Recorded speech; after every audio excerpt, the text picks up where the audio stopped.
ચાણસ્મામાં ભાનાણી પરિવારના પ્રમુખ પદે પરસોત્તમભાઈ પટેલની વરણી કરાઈ. ચાણસ્મા ખાતે મોટી સંખ્યામાં પાટીદારો વસવાટ કરે છે. એક જ પરિવારના સદસ્યો છે, ત્યારે ભાનાણી પરિવાર દ્વારા નવનિયુક્ત પ્રમુખની વરણી કરવામાં આવી, જેમાં ચાણસ્માના સેવાભાવી અને અગાઉ પણ વિવિધ સંસ્થાઓમાં સેવા આપી ચૂકેલા પરસોત્તમભાઈ શંકરદાસ પટેલની વરણી કરવામાં આવી હતી.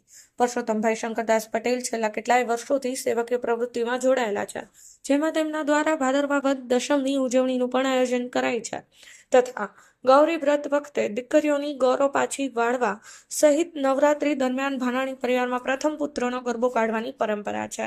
તેમાં જમણવારનું આયોજન સહિતની સેવકીય પ્રવૃત્તિઓ સાથે પૂર્વ શહેર ભાજપ પ્રમુખ તથા પૂર્વ ભારત વિકાસ પરિષદના પણ પ્રમુખ પદે સેવા આપી ચૂકેલા છે, તથા હાલમાં ચાણસ્મા નગરપાલિકાની ચૂંટણીમાં જીત મેળવી કોર્પોરેટર તરીકે સેવા આપી રહ્યા છે.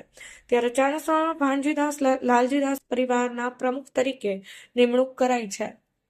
કમલેશ પટેલ, પાટણ એક્સપ્રેસ, પાટણ.